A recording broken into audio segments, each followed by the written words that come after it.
Out of nowhere, flying saucer mystery is with us. Airline and Air Force pilots. The Air Force itself has officially admitted that flying saucers exist. Is there another civilization somewhere? Are we under surveillance by an intelligence that has revealed itself to us only? Hazardous, it's dangerous, the greatest adventure on which man has ever embarked. Is life everywhere the same as us? Or are we just one example of a vast array of possible kinds of biochemistry? The paradigm of science is not equipped to handle this. Believing in them is a matter of communicating with them. Very strange and unusual. Economic reasons, political reasons, military reasons. It's not a scientific issue. It's a puzzle. It's a puzzle, but it's a puzzle that's worth exploring.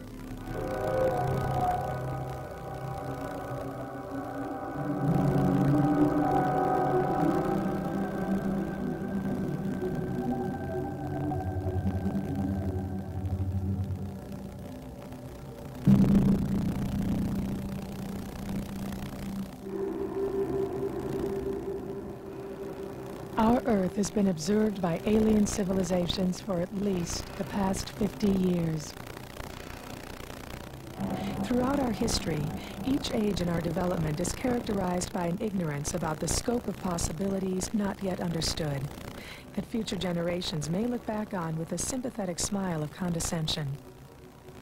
To us, in the 20th century Earth, this might seem magical, but I tell people to maintain some sense, if they can, please ask them, to maintain some sense of humility.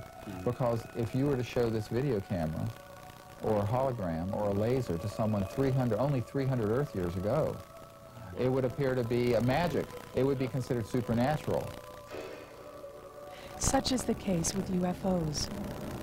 To us, they represent intangible illusions between fantasy and reality.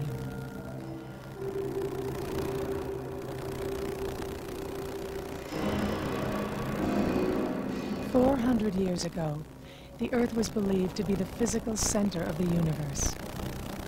Nicholas Copernicus, and later Galileo, challenged that belief, suggesting that the sun was the center. And still 200 years would pass before William Herschel's stellar observations, and later Edwin Hubble's classification of galaxies, relegated our sun to a single, insignificant star among billions.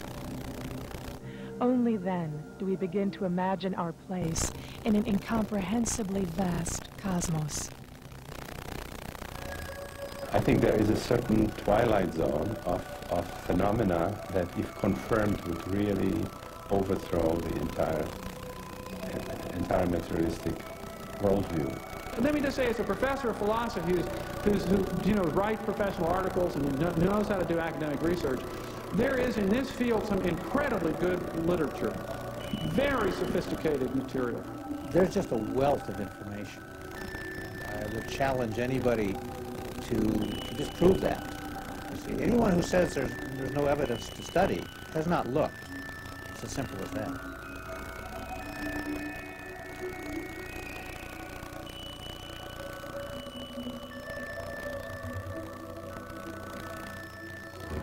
The possibility of a purely psychological explanation is ruled out. The discs do not behave in accordance with physical laws, but as though they were weightless, and show signs of intelligent guidance, such as would suggest quasi-human pilots. The officials in possession of authoritative information should not hesitate to enlighten the public as speedily and thoroughly as possible. Dr. Carl Gustav Jung, 1954. It's just more than UFO crashes and alien bodies. I mean, there's a whole science here. To quote Dr. Hynek, he said, UFOs, whatever they represent the science of the 21st century. Right now, we don't have the technology or the know-how to explain what they are and how they do it. Crop circle formations continue to appear on several continents.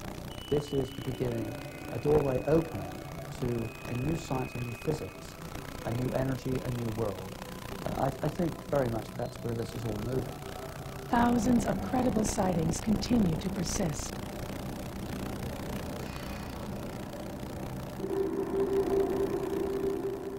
The subject of UFOs is part of the subject matter of some courses that I teach. So it's got academic credibility in the community. At least as far as I'm concerned, the evidence is really overwhelming that extraterrestrials are here. It's hard, after you see 5 weeks of that material, it's really hard not to have that opinion, I think. Abduction accounts from around the world, beginning in the 60s with the Hill case, recall exact similarities and also continue to persist. You know, the problem here is in a way, it's the messenger. Here I am, a historian at something university of Hudson of the Hopkins, and there's Mike Swords, who's at Eastern Michigan, Western Michigan University, and now various people saying these things, that this might be happening, well, the fact that we are saying it automatically means it can't be happening, because the message is far too big for the messenger. If this were truly happening, we would not be the messengers. The President of the United States, the Secretary General of the United Nations, they would be the messengers, and that would mean it would be happening. So no matter how much we say it, and no matter how much abductees say it, that automatically means it can't be happening. The UFO phenomenon has been a part of our lives for the past 50 years. With it comes the possibility that we may finally discover who we are and what we humans might accomplish in a vast cosmos, endowed with intelligence. What I always state about this phenomenon is that taken together, the collection of all of the photographs, the videotapes, the accounts that I've been mentioning, the ground traces, the physical marks on people's bodies, the descriptions of the events in the craft, and et cetera, the sighting, all of that constitutes an extraordinary phenomenon. And I think it is indisputable that an extraordinary phenomenon demands an extraordinary investigation.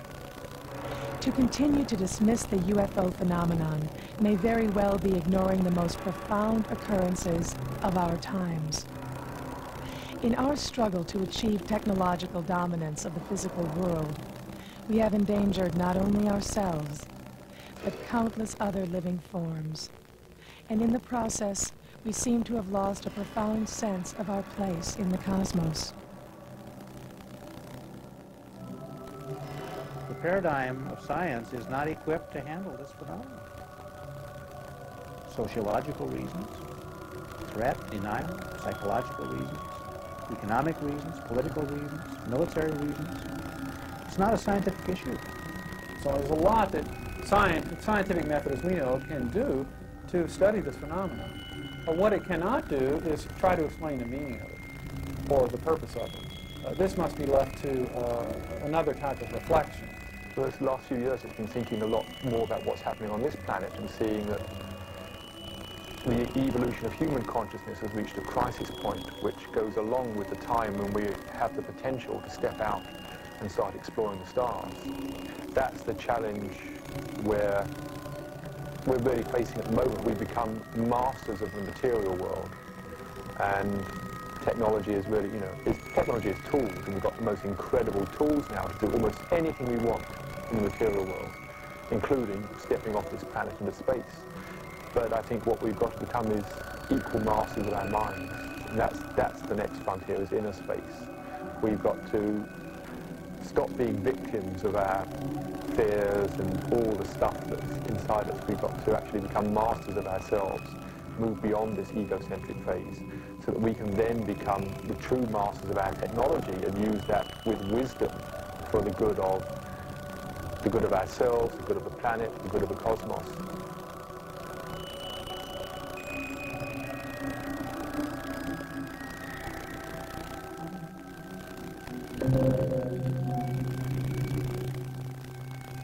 The stories piqued my curiosity, and I began first collecting news clips from the local papers, which published little short news items on them, occasionally. And then I started looking for pictures, and I clipped a few of them out of newspapers and magazines until I ran into somebody that had an actual print. And I went to a lot of trouble negotiating with him to get a copy of that. But once I had one original print, it was easy enough to trade that to the next man and in return for his.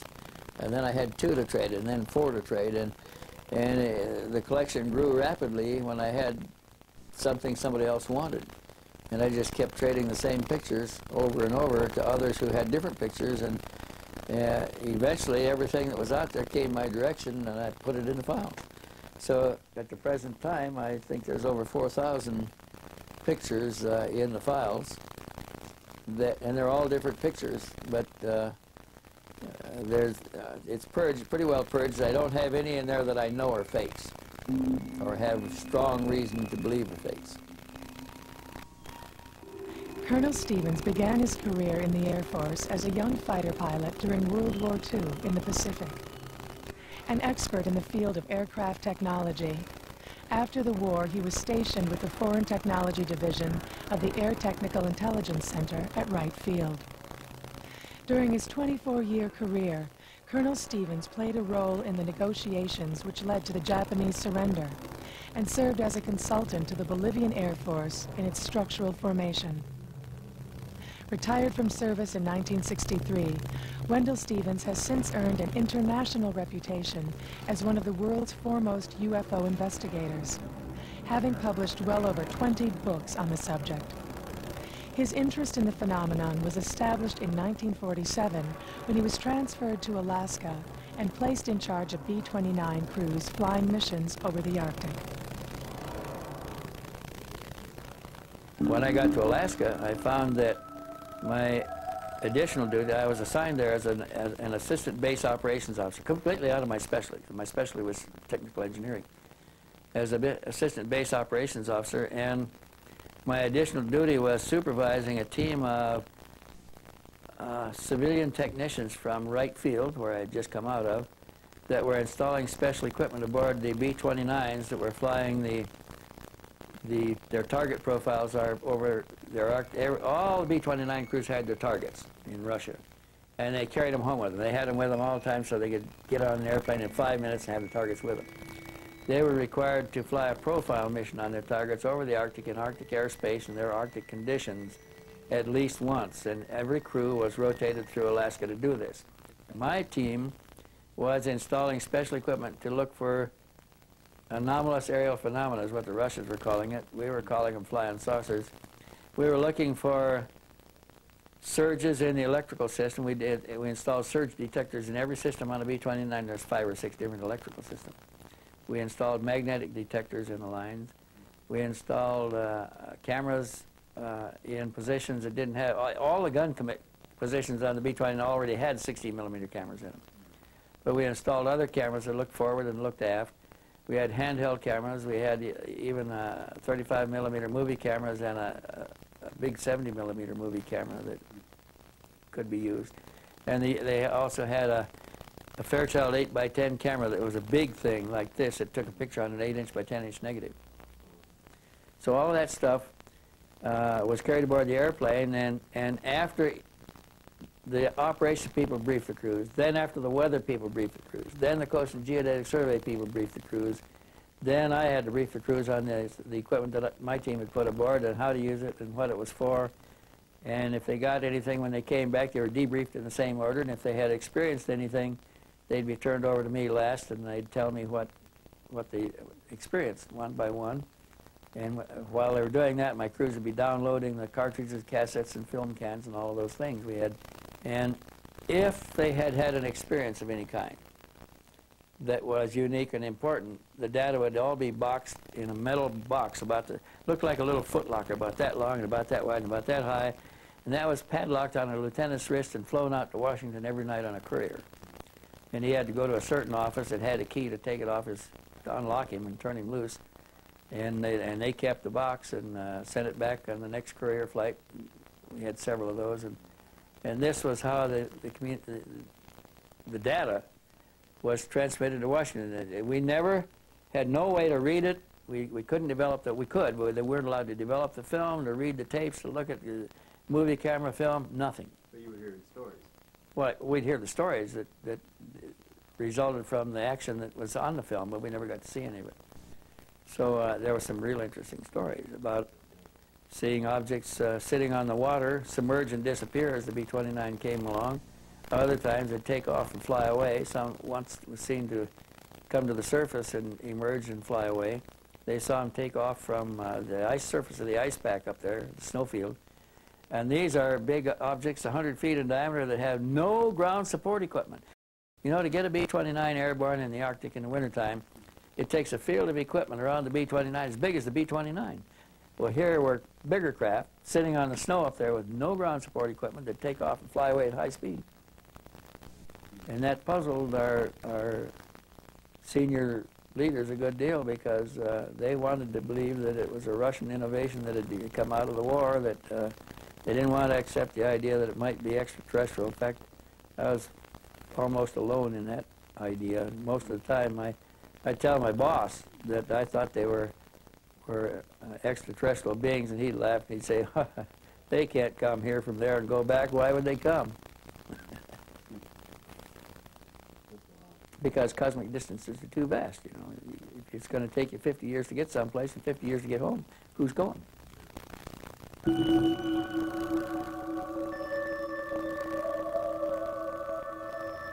Among the first photographs taken on the old tin-type cameras was one at Drobak, Norway, showing a photographer with the big bellows over his head and a big camera on a tripod was taking a scene of the harbor, an late afternoon scene of the harbor, early evening, and he saw an object moving from right to left across the field of view, snapped a picture of it, and got perhaps the first photograph of a UFO at close range in Earth's atmosphere in the sky here. And that picture was taken on the 27th of July in 1907 at Drobak, Norway.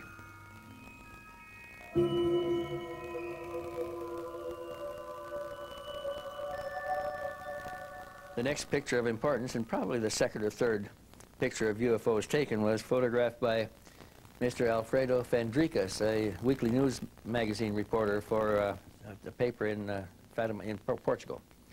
And you know, the apparitions began in September, in August, 13th of August, 13th of September, and the 13th of October. In the first apparition, the children saw the sun swooping overhead, and an apparition appeared, and to 3 shepherd children, they reported that to their priest. The priest went with them the next time. The apparition happened, only the 4 people saw it. They got the word that it was going to happen a 3rd time on the 13th of October. Now, all this is predicted in advance. And by the time of the 3rd anticipated apparition on the 13th of October, there were 12,000 people gathered in the fields there. When the object appeared, it was brilliant, came through they saw a spot, and it emerged through the underside of the clouds. It was rotating on a vertical axis, began to swoop over the heads of the crowd like this, making low passes back and forth over the crowd. Alfredo Fandricas got 2 pictures with his camera of the object in the sky. We have one of them here. It shows up as a brilliant ball of light below the clouds. It's a tin type, so it's not the sharpest picture of all.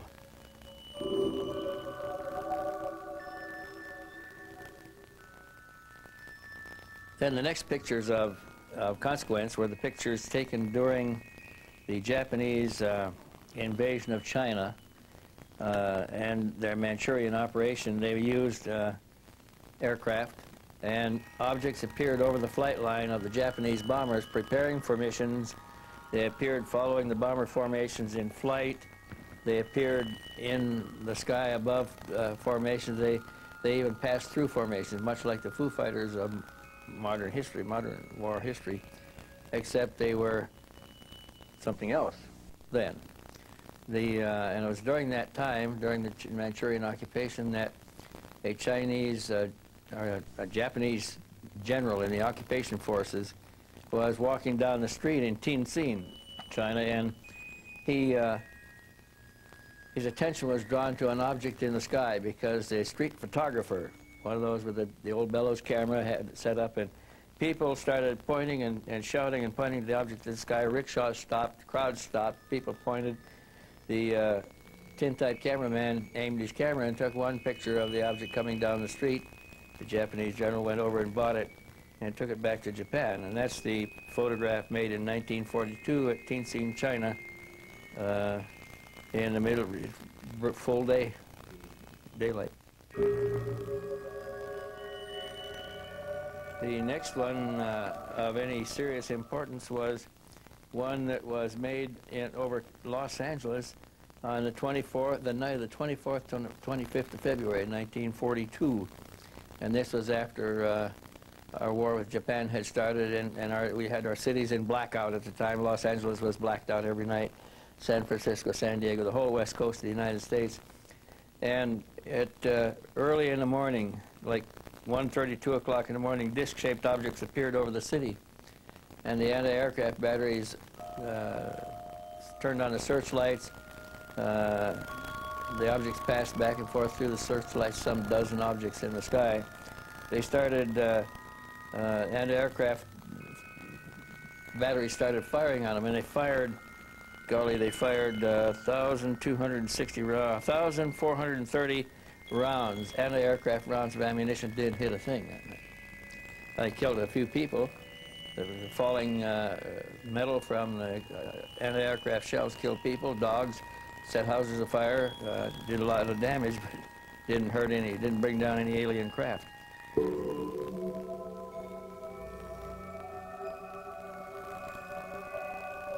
The next one of serious importance, again, was before, well, it was after Kenneth Arnold described flying saucers here. That was in 1949.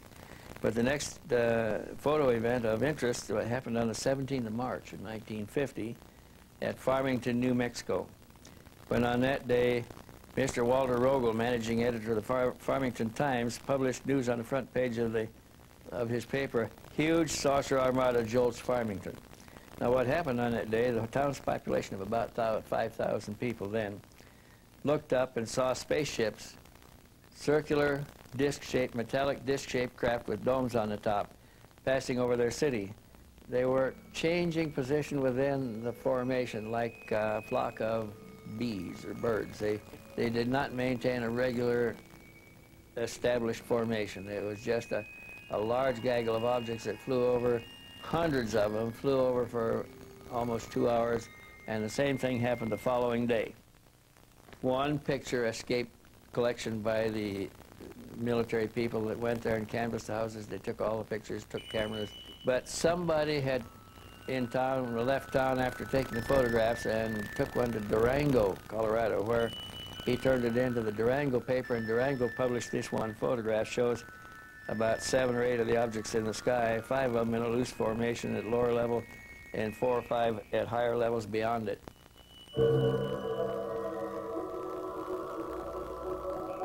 A bird watcher walking in the woods on the 23rd of April, 1950, was crashing through the underbrush, and he emerged into a clear area not far from Redbud, Illinois, facing the southwest. He came into a clearing from the south side, and as he stepped into the open area, he saw a large object hovering just over the scrub bushes there. Now, this was about 30 or 40 feet in diameter, and it was less than 100 feet high.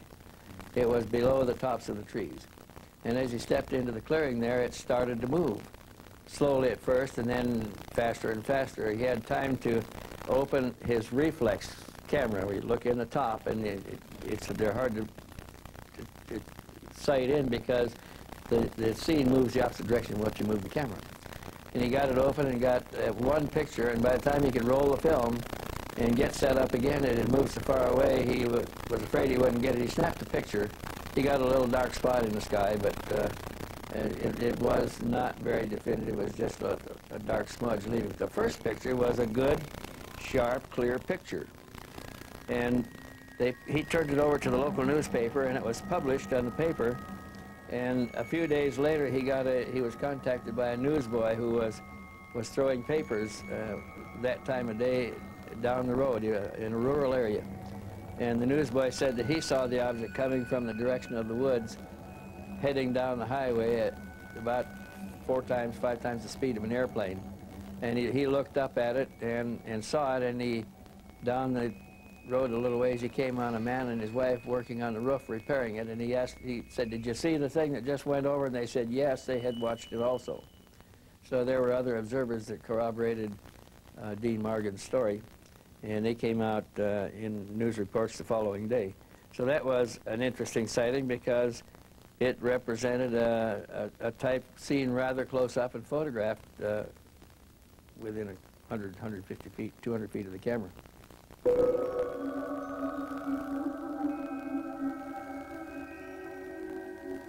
The next one that got any real attention occurred on the 11th of May of 1952 at McMinnville, Oregon, at about 7:30 in the early evening of 11 May 1952.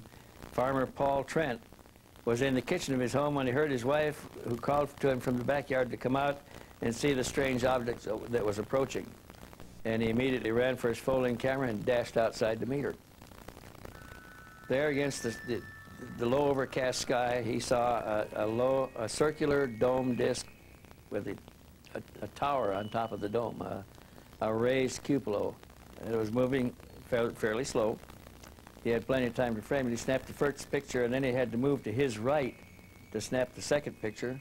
There was no flame or efflux of any kind visible, no sound. It was completely silent. His wife didn't hear any sounds either. The pictures he took on the 11th of May, and he didn't report them until the 12th of June, when he had his pictures developed and back, and he showed them to a friend, Frank Wortman, who suggested they take him to the newspaper, and they took him to the Richmond, California Independent, where they looked at them, tested them, and published them for the first time. So now it's 2 months after the pictures were taken before the information got out. But they have become a classic in the lore of UFOlogy, I guess if you want to call it now. And they've been verified by a number of researchers.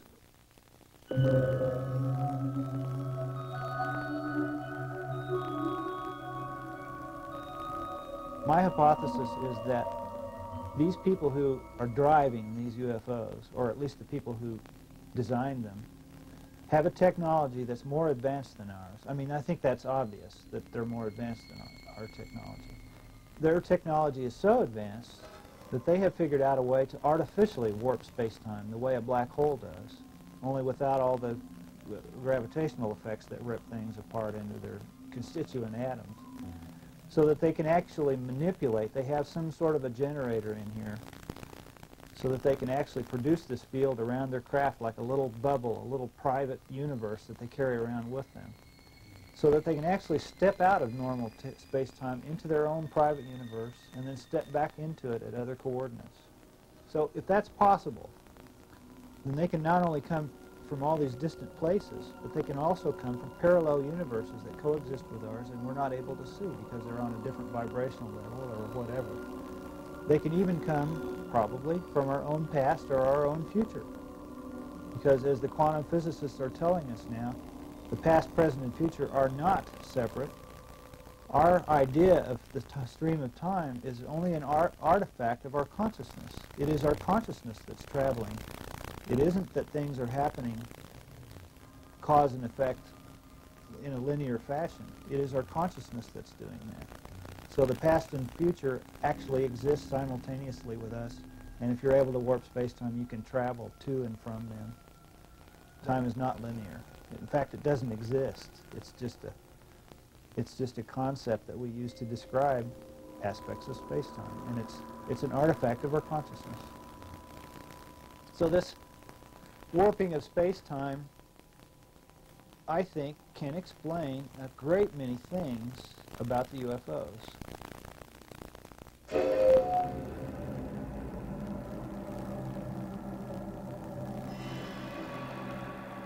Some remarkable UFO photographs from the early 1950s were taken by George Adamski through his 6-inch telescope near Mount Palomar, California. In many respects, Mr. Adamski can be considered a pioneer in this field, also claiming to have been in contact with the occupants of the craft.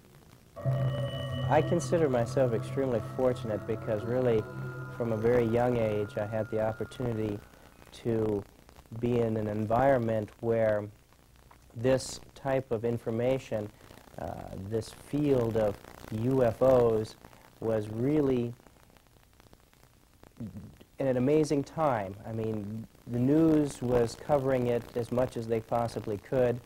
Scientists were exploring. We were coming into the space program. So space was on everyone's mind. And during those 63 to 65, which we were involved with Mr. Adamski personally during those times, we really had an opportunity, I really had an opportunity to see some of these crafts exceedingly close. And these are impressions that never leave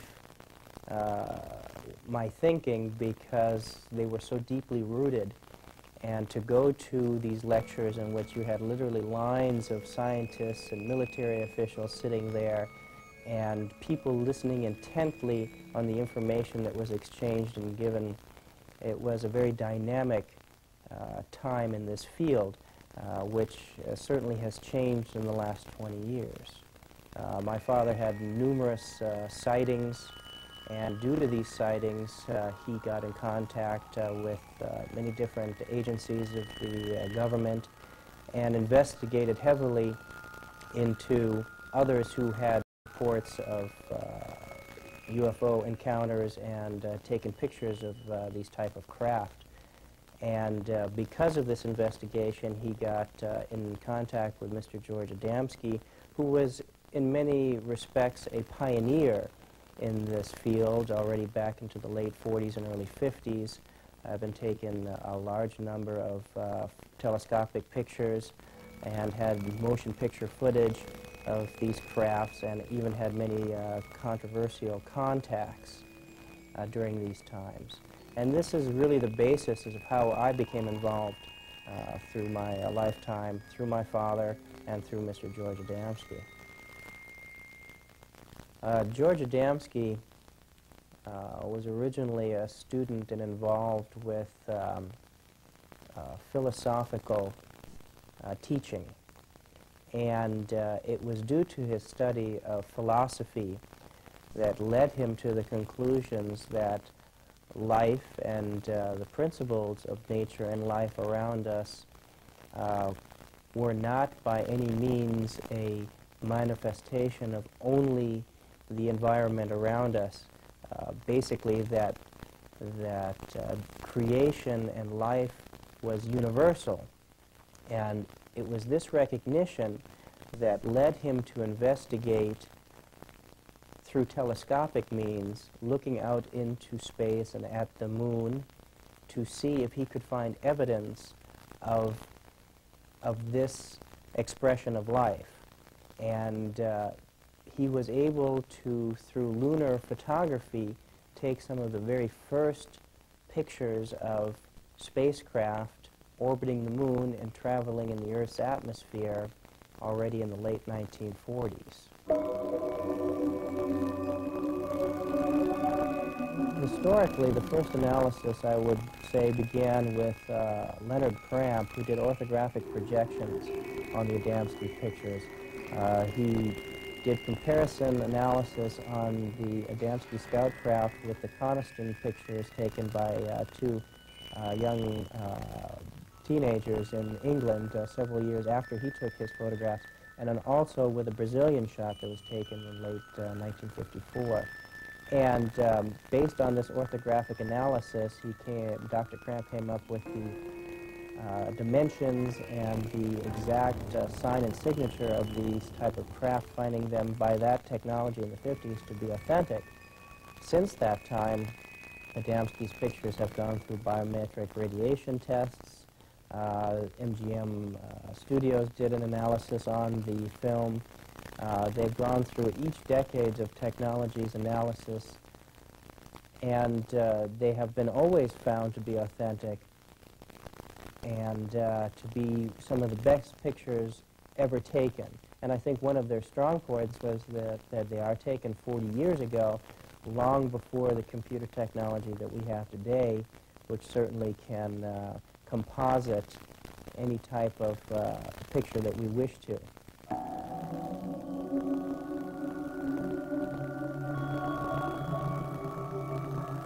In this particular shot, we have a picture of a cigar-shaped craft with its propulsion system fully operational, so it looks like it's enveloped in a luminescent shield of fluctuating light. And it's located between the Earth and the Moon. It was taken by a 6-inch telescope Mr. Damski took in the late 1940s. And this craft can be in dimension anywhere from 1,000 feet to several miles in length. And this craft here is the same type of craft as you see in the picture above, but you can see the outline of the hull itself. And this is in orbit in the Earth's atmosphere. And here is another craft around the Moon, and you can see it's trailing behind it the several other craft in sequence as it's around lunar orbit. And here we have another shot around the Moon, and we have here half a dozen craft in formation flying along the surface of the Moon. In early March of 1951, through his 6-inch telescope, George Adamski was able to photograph a remarkable series of 4 photos as the large carrier-type craft was releasing 6 scout craft.